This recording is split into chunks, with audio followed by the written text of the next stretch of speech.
And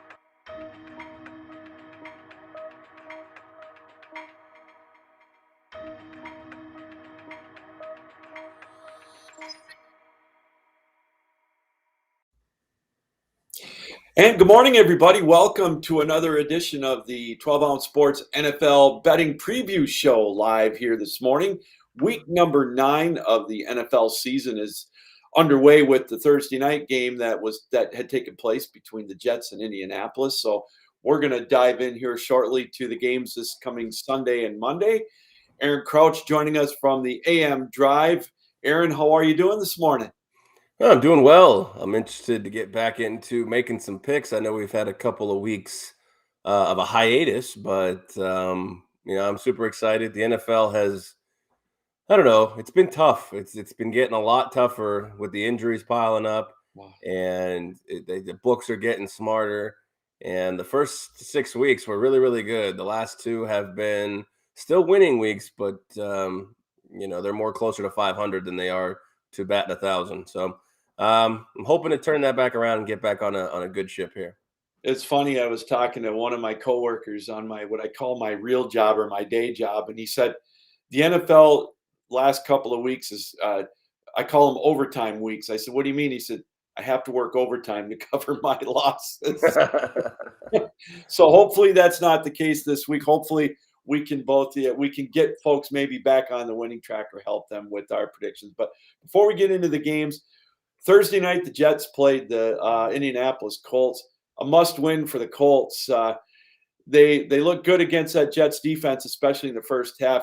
It was like they didn't show up, but unfortunately for the Jets, another quarterback injury with White getting sidelined, and they had to go to Josh Johnson from the scrap heap. Tough game for the Jets. It just seems like Robert Saleh can't catch a break right now as head coach for New York. Yeah, it's funny, actually. Mike and I talked about that on the AM Drive yesterday. The fact that Josh Johnson has played or been on the practice squad for 14 different teams. And we talk about Ryan Fitzpatrick, and obviously Ryan Fitzpatrick has been on the field for a lot of these teams, or like 8 or 9 teams. But to be at 14 different stops, you totally forget about Josh Johnson. The fact that he's still in the league 15, 16 years later is it's a pretty incredible testament to his longevity. But yeah, you don't really ever really want to see, as a coach or a fan of that team, you really never want to see Josh Johnson playing significant snaps for your team. No disrespect to him, but that usually means things have gone horribly wrong. But he actually had a very good game, and albeit in garbage time, and ultimately ended up getting the over for people who were on that train, which I think you said you were. I was indeed. I was sweating it out. I woke up Friday morning and saw that and was like, all right, then, got back on the winning track. So we'll take it. Thank you, Josh. That helped out a lot. So, by the way, here on our show, all of our lines that we present to you today are courtesy of betus.com. Go to 12ouncesportsradio.com/betus, and it'll take you right to their website. And make sure with your first deposit, you use the promo code 12ounce. That's 120Z, and you will get a 125% deposit bonus match on that. And as Aaron and I have told you throughout the year, that's our lock of the decade. That's our lock of the year. You can't lose with that one. So it's smart money. If you put $100 in, you'll get another 125. So you'll be using $225 to bet your favorite games with college or pro. So make sure that you do that when you go on BetUS. Aaron, let's get into the games. We've got a few teams on bye weeks this week. Fortunately, my Detroit Lions are one of them, so we don't have to worry about that. Let's go, though, to Miami. A couple of teams. We talked about a struggling team or two. Miami and Houston right now, Aaron, are both 1-7. And, I didn't see it coming with Miami. They've struggled throughout the year. They are currently a 6-point favorite, though, at home against the Texans. The over-under is 46. Before I go to you, I saw an interesting stat. Houston, in their last 6 games, are 3-3 against the spread, and that includes getting 16.5 against LA. They couldn't cover 20 against Arizona, or 11.5 against Indy, or 18.5. I don't know, just an interesting number for me. In this game, the Dolphins, I don't know. They're kind of an enigma right now. I don't know if I want to touch it. Houston is, in my notes, 76% of the betting public is going with the Texans in this one. Um, I, Not me. I'm going to go. I'm going to lay the points. I'm going to take the Dolphins laying 6. Yeah, this number's actually moved down, and I know that there's a talk of Tyrod Taylor potentially playing football, this weekend in this game, Mhm. and I don't necessarily know if I love being on either side of this to try to make a pick against the spread because if he doesn't play, I don't trust Davis Mills. But on the other side, I mean, do I trust a 1-7 team to lay basically a touchdown in this spot? It's probably the smoother play because they have the better quarterback. But after that, what do you have? Who's got the best anything? Yeah. I mean, there is just zero talent on this field. I mean, the most hyped player on this field or on these organizations is Deshaun Watson, and he's not playing for either team right now. Against the spread, Miami 0-3 at home, 0-3 straight up at home, and Houston 1-3 on the road against the spread, and 0-4 straight up on the road. So it's really just a matchup of good lord, all the stats point to just two turds on the field. Yeah. So I'm gonna say that the two turds produce a fat under here, and that's 46. You know that Because I just can't see a lot going on. I really see this game like 17-13 at best. that's a great point, and there is some good coaching pedigree, especially on the Miami side of the ball. At least he gets the hype. Flores, but they're 1-7, and that Miami team looks like a team ready to implode. Tua, all the talk about him being traded, and it's just, yeah, it's ugly down there. Very underachieving team in Miami when they had all the hype coming in where they could be a potential playoff team, and well, they're not even close. That's for sure. Right. And you have Miami 1-6-1 against the spread this year, and Houston's actually 4-4. So do you really want to be laying taking points, even though you're getting 6, do you really want to be taking points on a team that's 500 against the spread? So yikes. I'm glad we Yeah. got that one out of the way first. Yes, for the purposes of this show, that's why I took Miami. But when I go on to put on a couple of shackles, I'm not even touching that game. That's for sure. Wise move. Let's go up the coast on the east side or the Atlantic coast, I guess, to Baltimore. They're going to host Minnesota. Uh, Baltimore is a 6-point favorite. The over/under is 50. In the last 7 games that they played, both teams are 3-4 against the spread. Minnesota, there's another team I just can't figure out.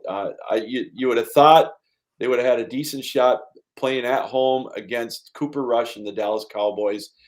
I just think they laid an egg in that one as well. Baltimore coming off a bad loss against Cincinnati. They're on a bye. They're going to come back loaded for bear, I believe. 58% of the betting public, Aaron, is going with Baltimore in this one, and I tend to agree with them. This is 2 straight games. I'm going to go with the home team laying 6. I'm going to take the Ravens laying the points. Yeah, I'm with you on this one. It's unfortunately has moved against us throughout the week. I believe the game started out at 4.5, reopened on Monday at 4.5, and has moved all the way up to 6. And Baltimore coming off a bye with a sour taste 2 weeks ago, Oh, getting stomped on by Cincinnati, who then in turn loses to the Jets the following week. It's like, you look at how does Baltimore feel in this spot? You have a defense in Minnesota where Danielle Hunter, who was their leading pass rusher, is not going to play. They have Anthony Barr, who has just been hurt all year.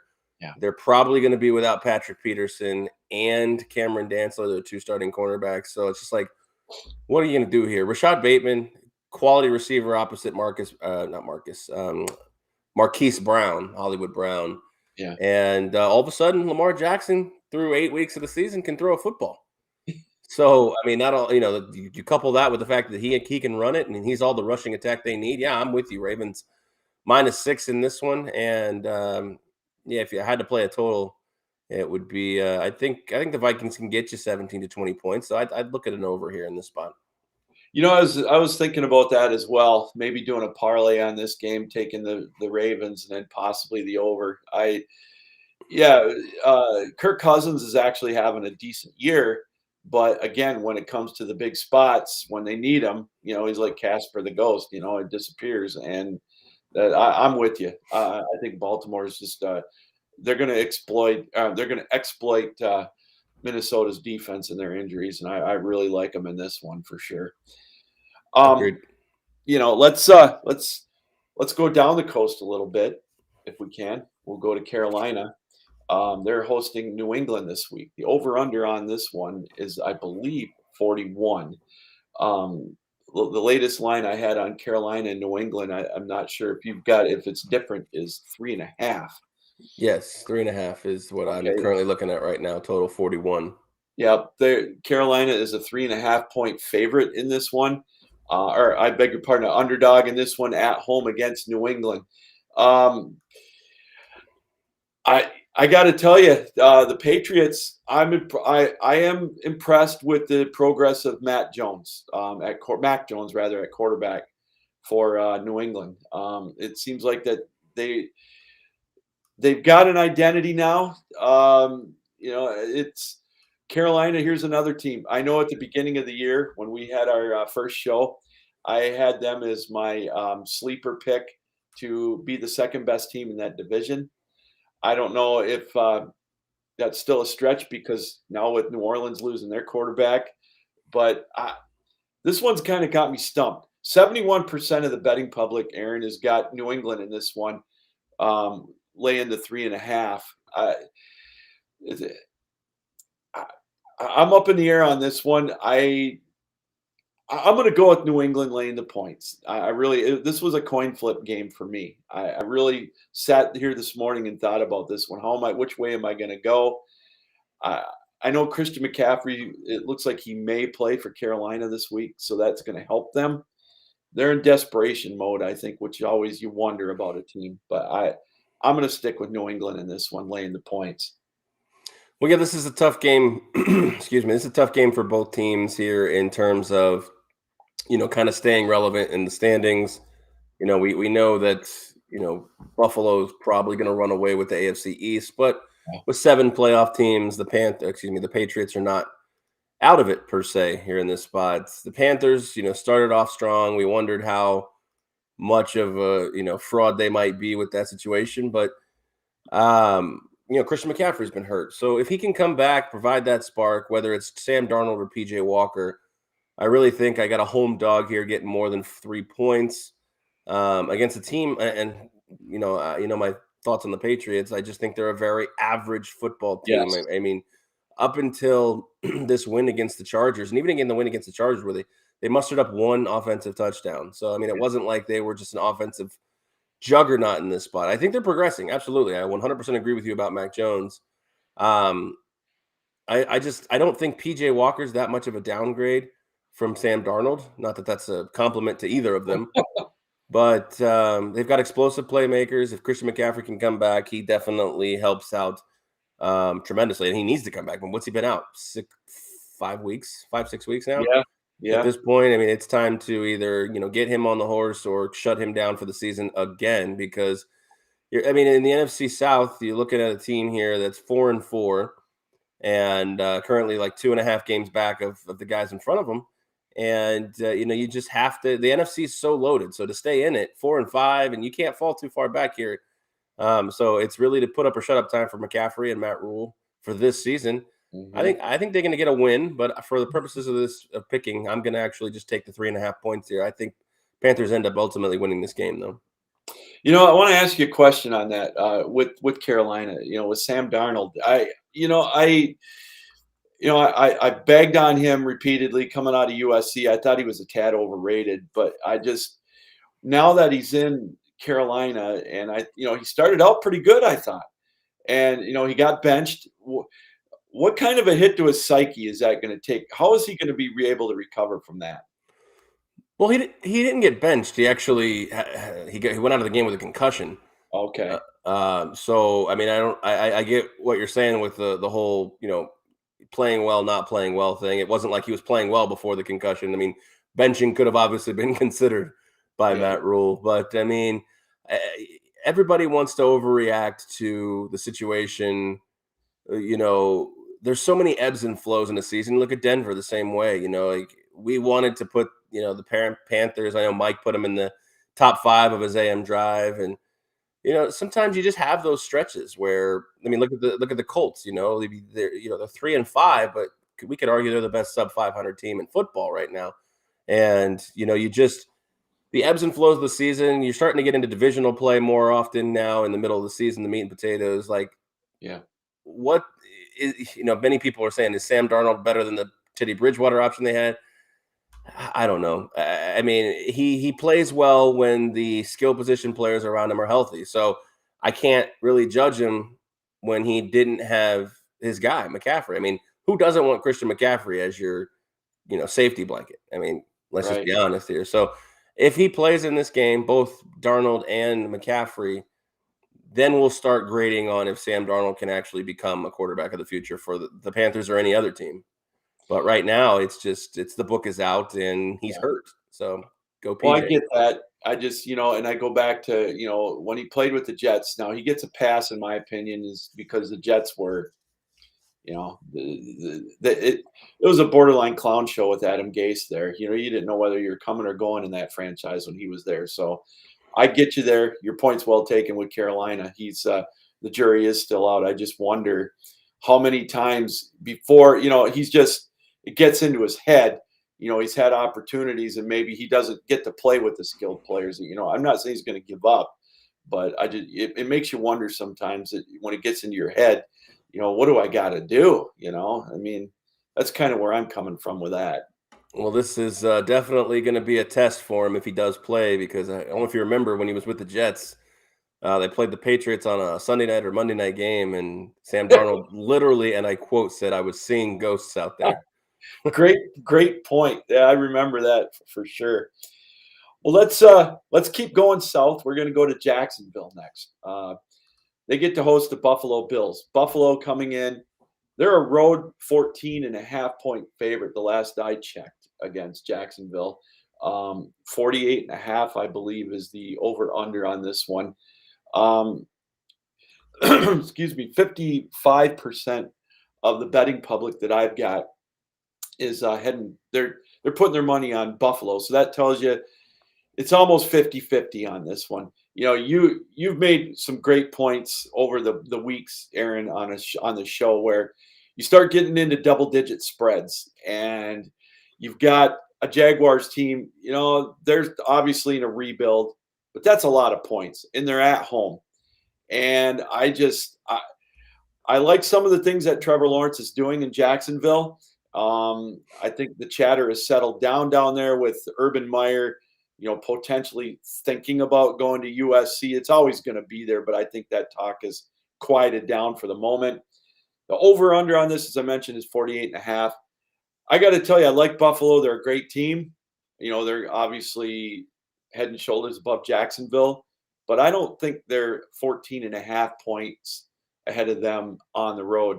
I'm going to go with the Jaguars. I'm going to take the points.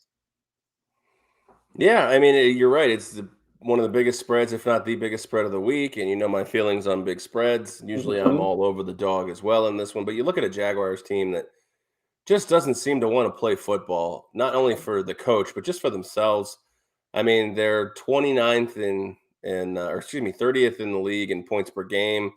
They're 21st in the league in yards per game. The one thing they do well, which baffles me, the one thing they do well is run the football. They Mhm. have 813 yards on the ground, which is good for like 13 or 14th in the league. Yards per play, running the ball, they're averaging 5.2 yards per game, which sounds great, right, Lou? Yeah. But they literally run the ball 32% of the time. They're literally putting their ball in the hands of a rookie quarterback. Like, this is just, it baffles me.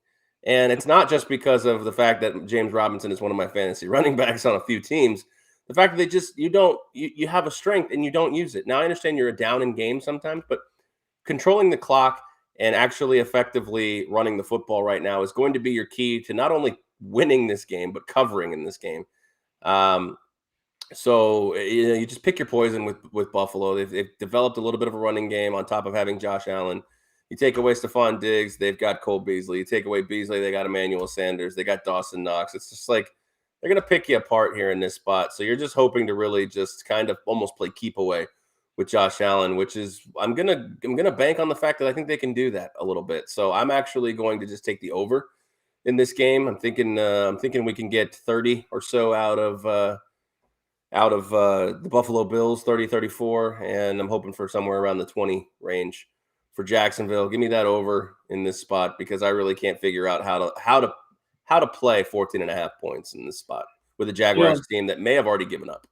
that's a great point, and I think that you could see the way I look at it is right along your lines. I think they could do a backdoor cover, and a 30-20 game or something like that, or 30-21, or 31-20, where they're down big, and teams tend to go into the prevent just to I don't know. They lay off the gas pedal. We noticed it Thursday night with the Jets and the Colts. I mean, the Colts were up 42-10 at one point in that game. I think maybe you could see something like that. That's kind of where I'm leaning with Jacksonville. They could be the kings of the backdoor cover. Um, but your point's well taken. I sooner or later, pride to me has got to set in a little bit where Jacksonville can at least look competitive. And I don't know. I just have a feeling I'm going with your logic with the points. That's why I'm going to say it's too many points to get at home. That's why I'm sticking with Jacksonville. So Right. Yeah. hard to say. And I'd like to think that Jacksonville still actually gives a damn about playing football, but everything that you're hearing coming out of that locker room is they just have no respect for Urban. So they're going to basically punt theoretically just to get him out of there. And well, it might end up getting them out of Jacksonville as well. So I mean, and the other thing I look at this spot is Buffalo. The total's 48. They could put that up by themselves if they're really motivated. Yeah, that's a good point too. And your point about the locker room already, it's just I'm starting to wonder about that situation in Detroit. And I know they're on a bye week. We don't have to talk about them a whole lot this week, but you got a Dan Campbell team that's 0-8, and Jacksonville's the same way. Although I think Urban Meyer, he brings a little different mentality in with the college coach rah-rah mentality, and then the dictatorship mentality, and that just doesn't fly with NFL players. And it's obviously backfiring. Yeah, it's tough when, you're trying to coach up guys who some of them make more money than you do, and you're used to being able to, I don't know, for lack of a better word, be able to control, an organization and a team, and you're the man, and I mean, he's done himself no favors. I know with the quote unquote scandal and things like that, but I mean, it's still at some point, you really want to play, like you said, pride. That's the key word. Like at some point, you're still a professional athlete. Like you don't get to be a professional athlete for a long time. So No. why waste your time being petty on your coach when you can go out there and play hard and either get a big contract in Jacksonville or somewhere else. Get yourself out of there. I mean, it just seems like a very juvenile problem, and that's sometimes what happens when you have young guys. Well, I think that's about as much time as we have spent on Jacksonville on this show this Probably year. true. So I think we can move on from that. But before we do, I want to remind everybody, Aaron Crouch from the AM Drive, joining us here as always on our NFL preview show. Yours truly, Captain Lou, here from the Captain Lou Extravaganza. You can catch Aaron's show with Mike Carvelis Monday through Friday, um, 10 a.m. Eastern Time, 7 o'clock Pacific, and all points in between. And you can join our show on the Captain Lou Extravaganza Tuesday nights from 8 until 10 Eastern Time here on the 12 Ounce Sports Network. And all of our lines are brought to you courtesy of betus.com. Go to 12ouncesportsradio.com/betus. And when you get to the site, make sure you use the promo code 12ounce. That's 120Z for your first deposit. And you will get a 125% deposit bonus. For every $100 you put in, they'll match it with 125, so you'll get 225 to play with, and get yourself going with some great games, college and pro. As we've got some fun games coming up this year and also this week. So again, that's betus.com. Let's go now over to New Orleans. They're taking on the Atlanta Falcons. Intriguing matchup, Aaron. This one right now, the Saints are a 6-point favorite at home against the Falcons. We all know that Jameis Winston's out for the year with his knee injury. The over-under on this is 41.5. Atlanta comes in a 6-point dog, and 75% of the betting public is with Atlanta on this one. And I'm just going to go right out and say, Aaron, I'm with the betting public on this. I don't have a lot of faith in Trevor Siemian. I know he's, and Michael Thomas is out for the year now, which doesn't matter. He hasn't played in 2 years, but Right. I just like the offensive weapons that Atlanta's going to bring in. Kyle Pitts is starting to come into his own. They're really utilizing him well.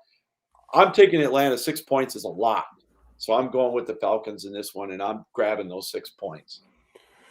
Yeah, so this is a situation where it's really tough for me to feel comfortable on either side because I don't disagree with you. Atlanta played New Orleans tough last year. I believe one of those games was with Taysom Hill, who actually had a good game last year, 2 touchdowns and no picks against them in that spot. Total in this one, 41.5. It just keeps going down. I gave out this one on the AM drive earlier in the week because I just foresee a spot here. Atlanta, I mean, no Calvin Ridley, their best player is out. I mean, yes, Cordero Patterson's been a nice story, being able to, kind of be that Swiss Army knife, but they really don't have a running game. Matt Ryan has always been a mediocre quarterback, in my opinion, despite, contrary opinion, but I'm actually on the under in this one. Saints have a really good defense as well.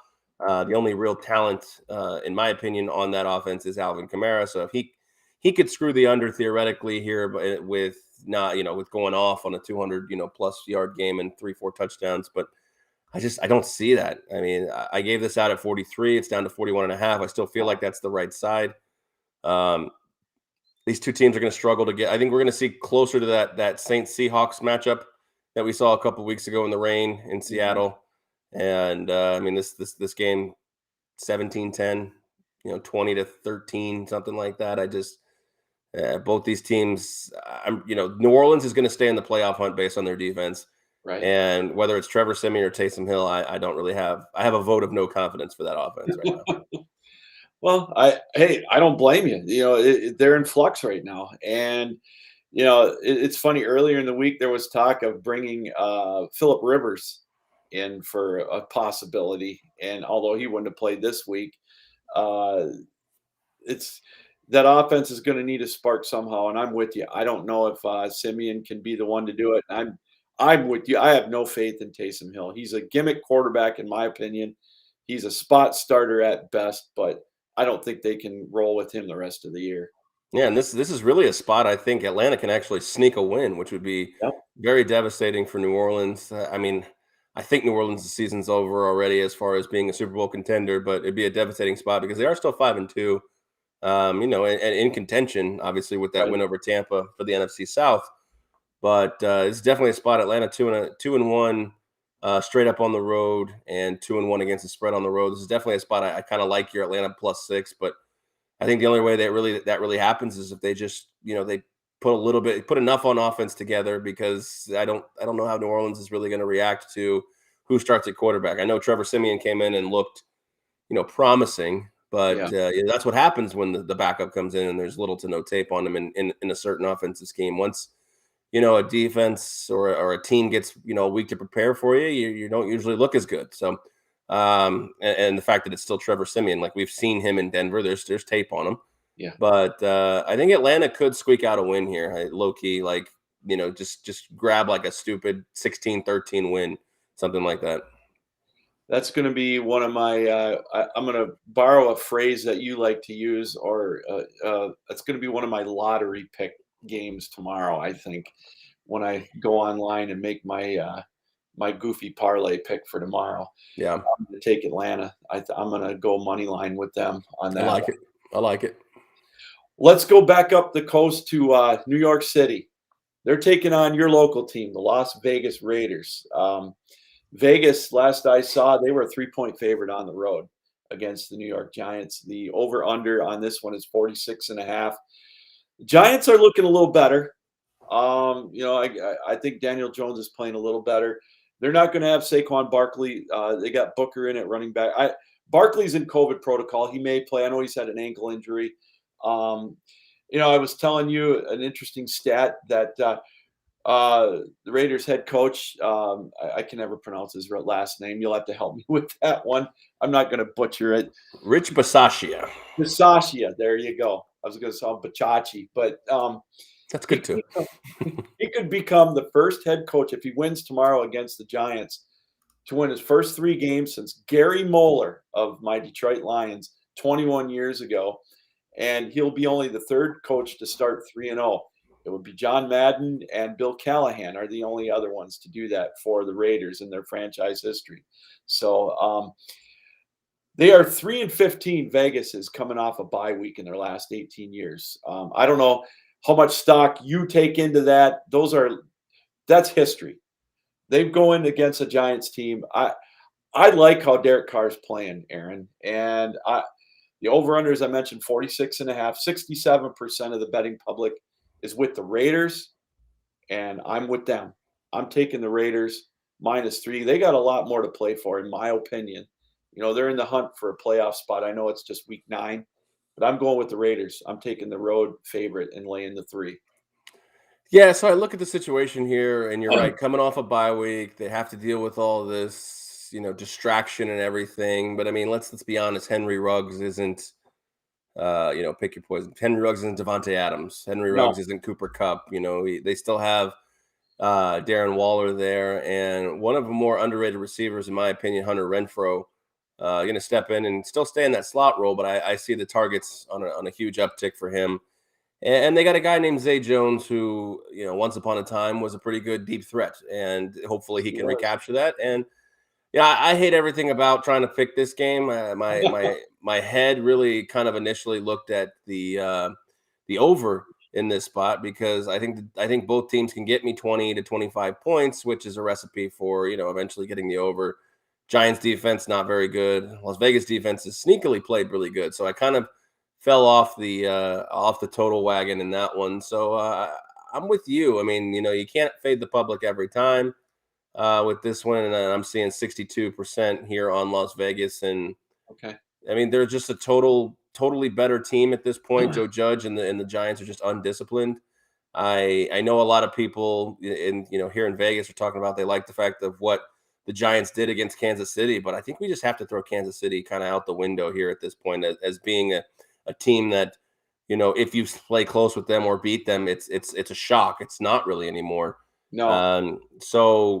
Just everything. The Giants are bad at home. The Raiders are good on the road. So everything just points to them, and I'm not going to think about it any longer. Just Vegas minus the 3 points. It was 2.5 if you can find it on some books. I know it's 3 at BetUS as of this morning, right before we did the show, but if you can find that 2.5, I would say shop around, despite the fact that, obviously we're sponsored by BetUS. If you can find 2.5, please grab that because I don't think it's going to get any better than that. No, I agree with you 100%. You're in Vegas. I wanted to ask you about this. You brought it up. So if we don't mind spending maybe a minute or two talking about it, the pulse with Henry Ruggs, devastating what happened. The guy's life is ruined forever, but so is the gal that he hit and killed in that DUI. But as far as how's the team reacting to it, from what you can tell, in Vegas, how's the temperature there with that? So, it actually, a lot of people that I interact with are surprisingly, maybe they just know that, I do a sports show and we talk about this stuff and maybe they brought it up, but a lot of people are just asking about, the Henry Ruggs situation. And it's become, not a lot of people are Raiders fans here. And I know that sounds crazy. It's a different animal than like the Golden Knights. The Golden Knights were the homegrown team. So, a lot of people still have an affinity for them, but the Raiders come in. A lot of people are sour on the Raiders. A lot of people are Chargers fans. Yeah. But anyways, so like this is a story that's become, big time news around here because it's actually the second athlete here in Vegas in the last, this calendar year that's actually been drunk and hit and killed somebody. And so it's, can you even bring professional sports here because of all the temptations and the vices? It's, you don't see Golden Knights running around here, nailing people with their car, But that being said, the Raiders, I believe on Tuesday morning or the day after, basically put out a prepared statement and haven't talked about it since, and which is the right way to go about this. I mean, this is Henry Ruggs. You have to distance yourself from him. You can express your support and wish him well, for whatever goes on with him. But they literally they put the kibosh on it. I mean, they're playing, like you said, they're playing well. They've already gone through the John Gruden thing. Like Yeah. they need any and every distraction just to go away as fast as possible, and that's kind of the Vegas mentality. I mean, I don't want to, harp on this, but like the October 1 shooting when it happened, like Vegas and in the city, just anything that happens in Vegas, like they do their best to put a media kibosh on it.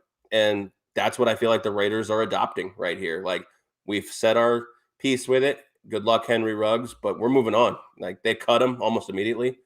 Yeah. They didn't wait for the commissioner to make a decision. They cut him pretty much immediately. So and as far as Henry Ruggs, initial reports, I felt bad, if it's a drinking vice, hopefully you get the help you need. And it's incredibly unfortunate that, a woman lost her life, but then to find out he was doing 156 miles an hour on a residential road.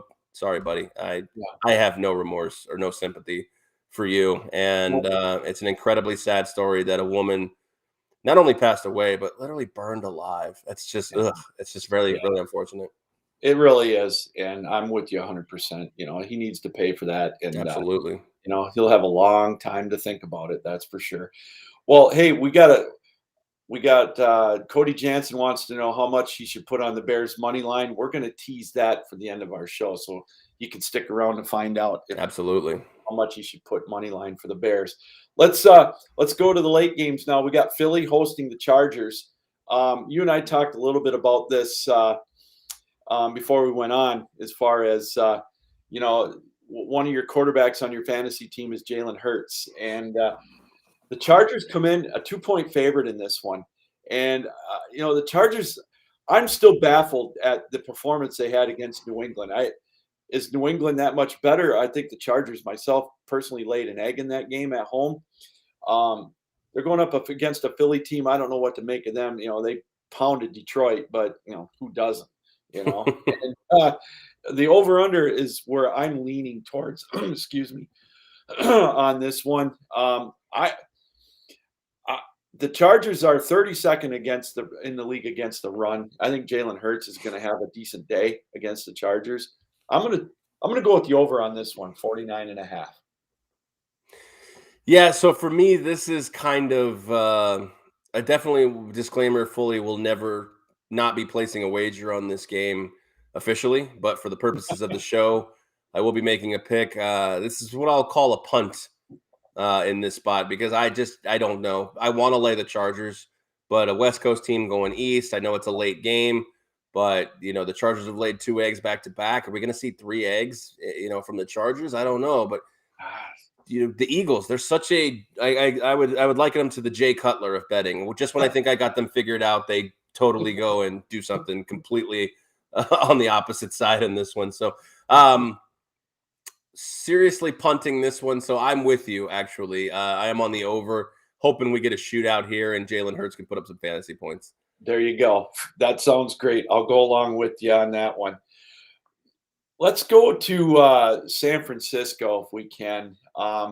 They're taking on Arizona. They're at home. This one, when you first look at it, Arizona is getting 2.5 points. Obviously you look at the records, you think, why? This is a tough one because Kyler Murray, from what I saw, and I looked at it at 9:15 this morning, Eastern time, he's a game time decision tomorrow with his calf. Mm-hmm. They don't have J.J. Watt. DeAndre Hopkins is hobbled. San Francisco's getting George Kittle back.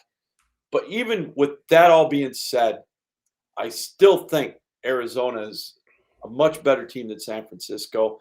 The over/under on this one is 45. It's gone up. San Francisco, I'm not a Kyle Shanahan fan. I think in my opinion, I think he's a tad overrated.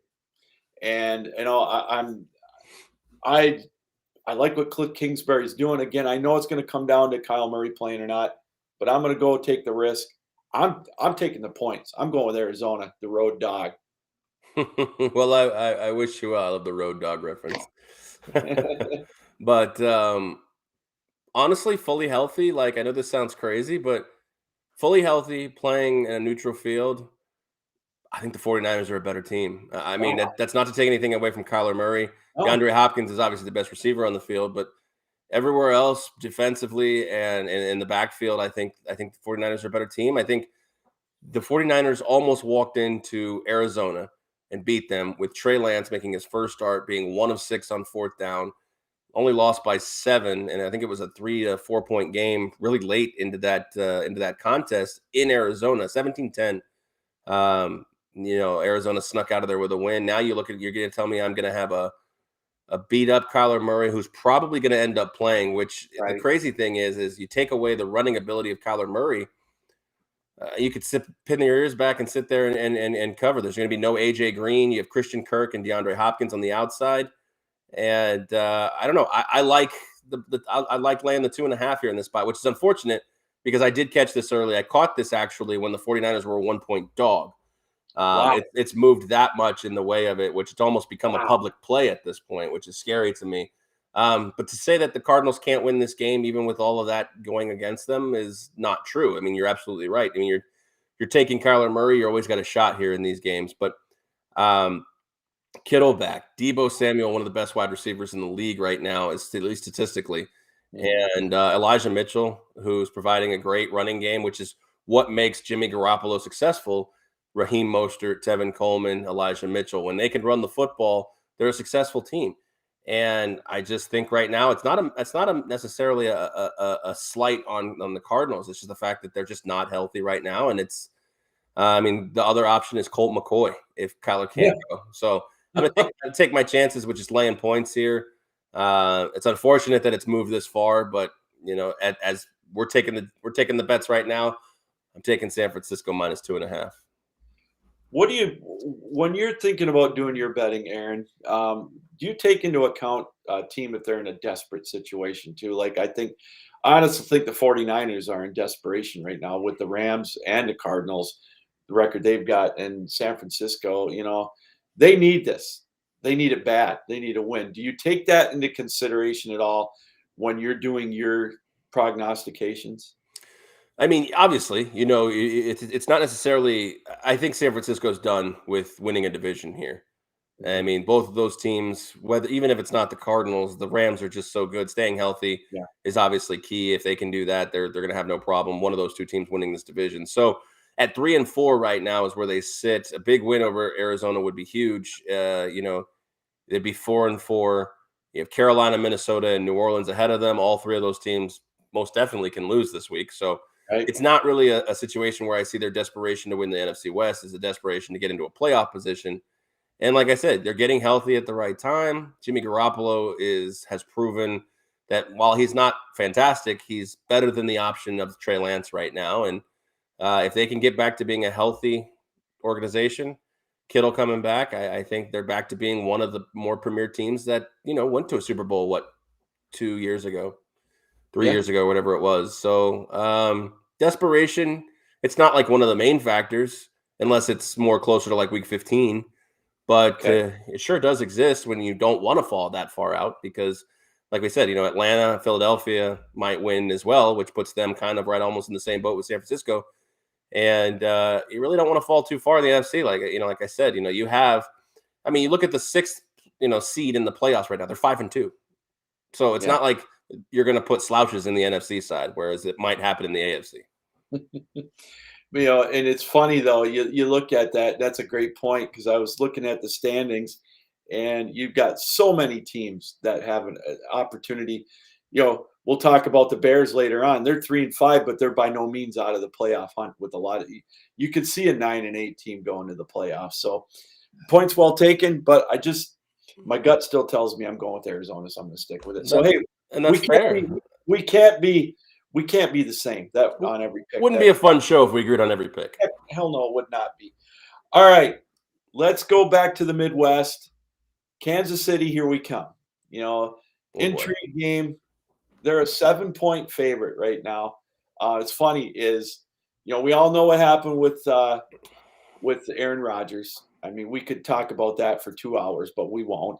On my show, Tuesday night, I do my Captain Lou six-pack challenge, and I'm sticking with it, by the way. I'm not deviating it.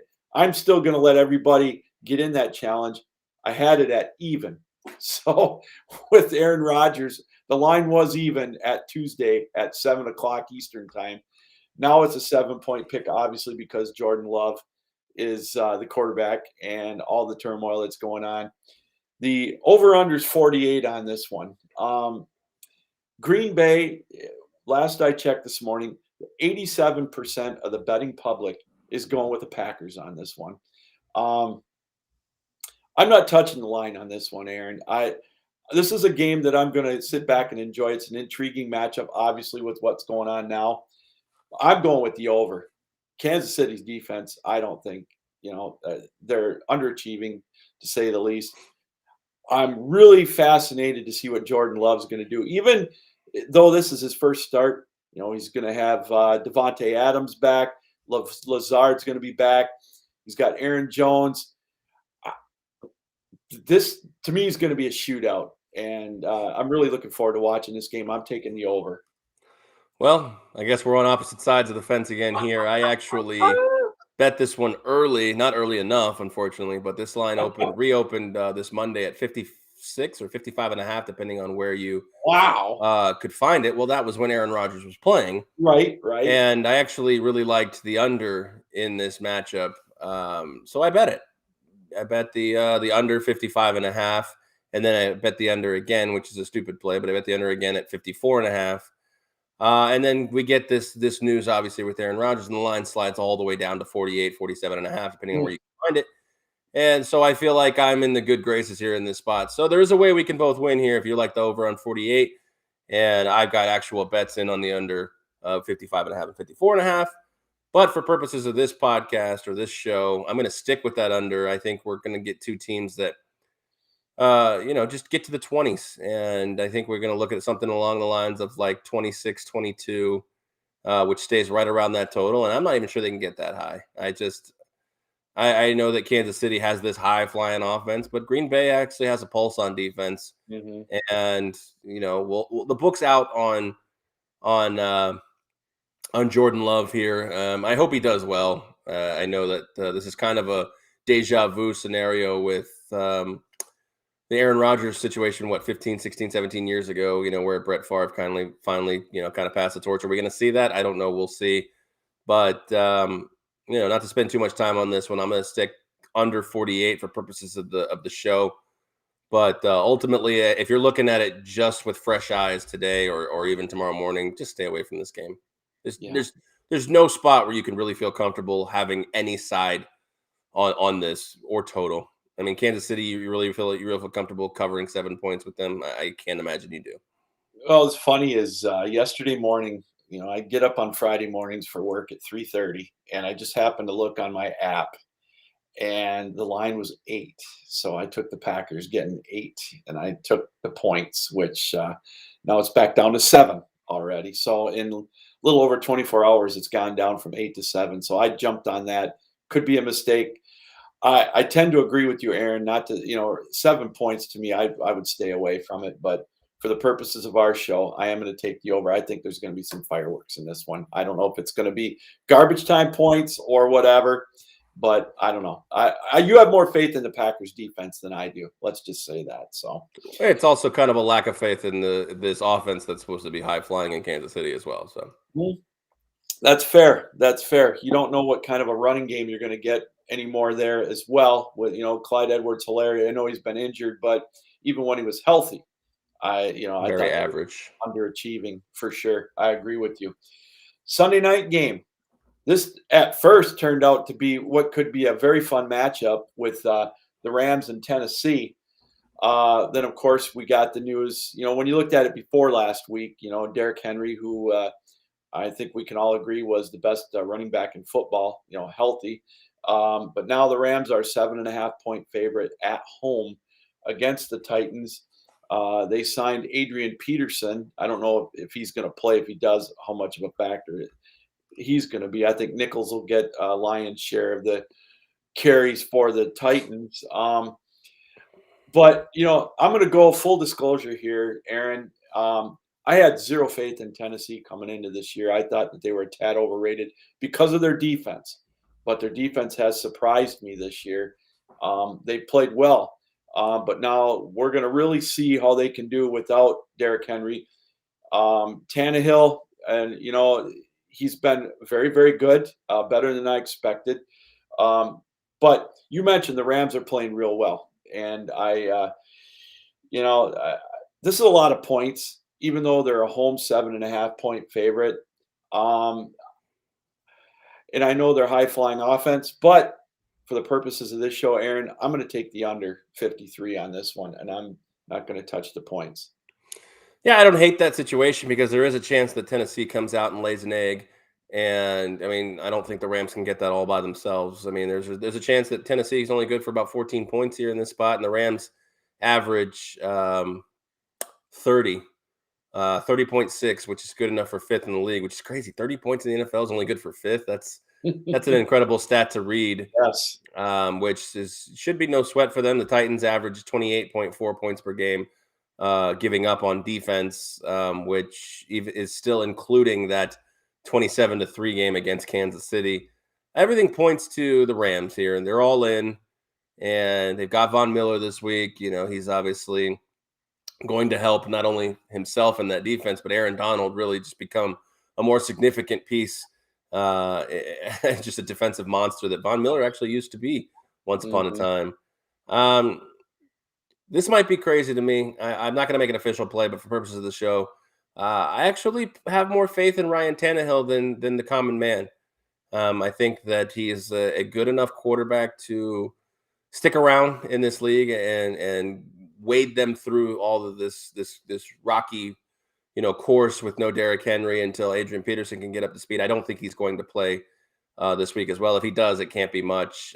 Jeremy McNichols is going to be a good safety valve for Ryan Tannehill, and hopefully you get two healthy guys in Julio and AJ Brown most especially. But I'm actually going to take the 7.5, and I think this actually before the game will get pushed up. 8, maybe 8.5. You can give Wow. me that. I'm going to definitely. It's actually a twofold here. I'm going to take the Titans plus those points, but at the same time, I'm probably going to find a teaser spot where I can get the Rams, minus a half or something like that, because I That's definitely think the Rams are going to win this game. Boy, you and I are thinking alike on that teaser bet. That's exactly what I'm going to do tomorrow night. I'm going to wait till about 6:30 or 7 o'clock Eastern time, and I'm going to go with the teaser on that one, and I'm going to take um, the Rams on that one as well. Cleveland and Cincinnati. Real quick, I forgot about that. We got two games we got to get to real quick. Totally forgot about those. Um, Boy, turmoil in Cleveland, and Odell's gone. Cincinnati, again, I don't know, back and forth on this one. I'm taking Cincinnati on this one, laying the points. Yeah, I don't hate that pick. You're right. I mean, you're going to go with the cleaner team, a team that's just lost to the Jets, and you're going to be, obviously motivated. But I'm going to take the under in this one. Let me get it on the screen here. 47 in this spot. I'm going to take the under. Just not a lot of offense, I don't think, coming from the Browns. The last, couple games before that game or after that game against the Chargers, I think they scored like 14, 10, and 15, or 14, 10, and 17 points. So I'll take the under 47 in this game. I don't want to spend too much time on it. Yeah, I totally forgot about that. Now, and the other game that I totally forgot about, Dallas and Denver. Dak Prescott's going to be a go for Dallas. Denver, you touched on them, earlier in the show, Aaron. They're one of those teams, kind of like Carolina. They were the sexy pick at the beginning of the year. I fell for that trap. They haven't been that impressive to me. All signs point to Dallas in this one, Aaron. With me, I love what Dallas is doing. They're a great regular season team over the years. Playoffs, maybe a different story. I'm going to take Dallas in this one as well. Well, not to put too much stock into this. Obviously, I'm going to take Denver plus 10. Give me a double digit here. I know they're on the road, but I can't imagine Dallas is going to try to unleash Dak Prescott in this game. Mm-hmm. And this thing could keep getting pushed up, by Sunday morning here in this spot. But Dallas 7-0 against the spread on the road. I might just start martingaling them to just not cover a spread until I can make a little money. I just don't see a spot where they really want to, get anybody hurt. I know they beat Minnesota, but they don't want to be playing, like that every week. Wondering if Dak can play every week. So get themselves out to a comfortable lead and let Denver come in through the back door and cover. The old backdoor cover. I get it. All right, fair enough. So that leads us with our Monday night game, and that's Chicago and Pittsburgh.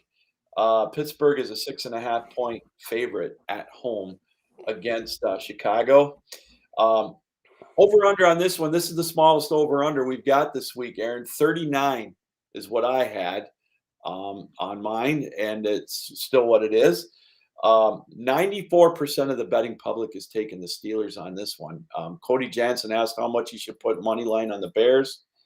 Why don't you save that check, and I'll give you my address after the show, and you can send it to me, because I don't think the Bears are going to win outright. They may cover, but I'm going to go – this might be a crazy bet here. I'm taking the over on this one. That's way too low in my book. I might go with a teaser later on and get it down to 33, but I'm taking the over 39. Yeah, I don't hate that pick, and Cody, I think you're going to love me on this one, because I do think the Bears can win this game, and I do think the Bears will win this game. Woo! I'm taking 6.5 for purposes of picking spreads or totals, mostly in each of these picks, but I absolutely will be on the Bears money line plus. I believe it's 230 or 245 in this spot. Just because we saw the Steelers get a win, and they're actually a playoff team right now. They're the 6th seed if the season ended today. And I know that's what a lot of people, I think a lot of people are turning a sense of optimism once they see that halfway through the season, the Steelers are a playoff team. And it's been a tough month for the Bears. I know they've lost 3 straight. They started, 3-2, and I believe, correct me if I'm wrong, the last time we saw the Bears, did they just come off a bye week? But the last time we saw the Bears, they got hammered. They got hammered by Tampa, but I can't remember if they played a game last week. Either way, the point being is every time we see the Bears for this month, it's been sour, or I guess October. Right. But it's just a spot where I think, you give me a dog here in this spot that's hungry. That Matt Nagy, you talked about desperation, is coaching for his job, whether or not that he ends up getting fired or not. But Justin Fields, this is a spot where I think you get a situation where the only 3 really good players on the Pittsburgh defense, while they're a collectively good defense, the only 3 really good players are the 2 ends, Watt and Highsmith, and then Minkah Fitzpatrick. So find a way to dink and dunk your way down the field and utilize Justin Fields' legs. I think you got a real shot to win this game. Bears plus 6.5. And Cody, go ahead and sprinkle a little bit on that money line. All right, we got 2 minutes left. I'll give you a minute for your lock of the week. I'm just going to go back to the New Orleans game against Atlanta. I talked about this earlier. I think Atlanta's going to win this one outright. So my lock of the week is Atlanta plus 6. Yeah, it's tough to find a lock of the week because those are just never fun to do. And, and I looked at this one. My lock of the week, to be honest with you, to be laying a touchdown in this spot, I don't love it, but I feel the most confident that this is going to happen, and that's the Ravens covering that touchdown against the Vikings. So naturally, all your money needs to go on, Kirk Cousins plus 6, right? Well, naturally. So real quick, since I guess we got 30 seconds, if there's a game that you just a can't miss game to watch this weekend in week 9 of the NFL, what would be your can't miss game if you had one to pick? Well, if you asked me on last Sunday or Monday, I would have said Titans Rams. Mm-hmm. But unfortunately, I guess not unfortunately the right word, but 2 games I'm looking forward to. The second most interesting game, in my opinion, to be Philly and the Clippers. The Chargers. Philly and the Chargers. But the most interesting game's got to be Jordan Love's debut, Green Bay and Kansas City. Same here. That's the one I'm looking forward to. The Lions aren't playing, so I don't have to worry about watching a 1:00 game. So there you go. Well, that's going to do it for our show. We hope you enjoyed it this morning. We'll be on again tomorrow, Sunday at 11:00 a.m. Make sure you check it out if there's something you missed. For Aaron Crouch from the AM Drive, this is Captain Lou from the Captain Lou Extravaganza saying, keep your heads up, keep your sticks down, keep your feet moving, and as always, keep your minds open. We hope you enjoyed the show. We hope we helped you maybe win a couple of bucks this weekend.